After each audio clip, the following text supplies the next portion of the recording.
অনুষ্ঠান বাড়ির মতো শুক্তো করব।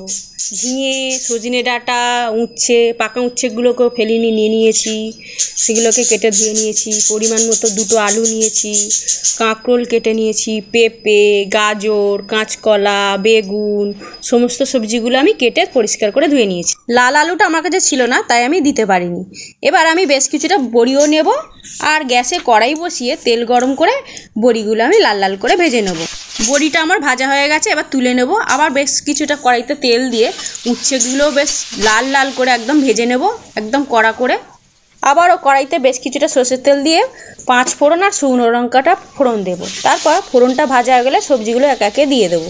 আলু, কাঁকরোল, পেঁপে, গাজর, কাঁচকলা আর সবজিগুলো দিয়ে মাঝারি আছে ঢাকা দিয়ে সিদ্ধ করে নেব।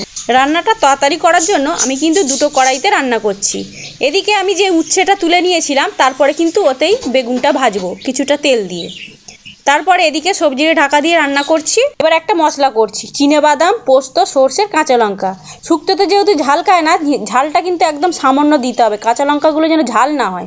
মশলাটা আমার করা হয়ে গেছে। এদিকে সবজির ঢাকনাটা খুলে নেব, নিয়ে একটু চিনি দেবো। এদিকে বেগুনটাও ভাজা হচ্ছে। চিনি দেওয়ার পরে বেটে রাখা মশলাটাও দিয়ে দেবো, দিয়ে নাড়িয়ে চাড়িয়ে নেবো। মশলার একটু জলও দেবো, দিয়ে ভালো করে সবজিটা আমি কষিয়ে নেব। তারপর পরিমাণ মতো নুন দেবো, হলুদ দেবো, আর কেটে রাখা সজনে ডাঁটা আর ঝিঙেটা দিয়ে ভালো করে কষিয়ে নেব। বেগুনটা এখন আর দেবো না, বেগুন আর বড়িটা পরে দেবো। সবজিটা আমার কষানো হয়ে গেছে, এবারে মশলার জলটা দিয়ে দেবো।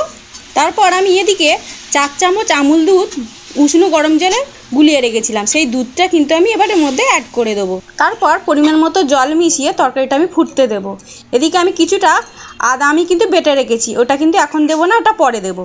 শুক্তোটা আমার ফুটে উঠেছে, এবার ভেজে রাখা বড়ি ও বেগুন দিয়ে ঢাকনা দিয়ে দেবো। কিছুক্ষণ পর ঢাকনা খুলে গ্যাসটা লো করে রেখে বেটে রাখা আদাটা দিয়ে দেবো। তারপর আদাটা নাড়িয়ে চাড়িয়ে গ্যাসটা বন্ধ করে দেবো। এই অবস্থায় ভেজে রাখা উচ্ছেটা শুক্তোর মধ্যে ছড়িয়ে দেবো।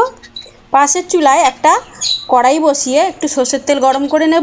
তেল গরম হয়ে গেলে 4 চামচের 1 চামচ রাঁধুনি ভেজে নেব। ভাজা রাঁধুনি ও 1 চামচ ঘি শুক্তোর মধ্যে দিয়ে নাড়িয়ে চাড়িয়ে দেবো, দিয়ে থালা ঢাকা দিয়ে দেবো।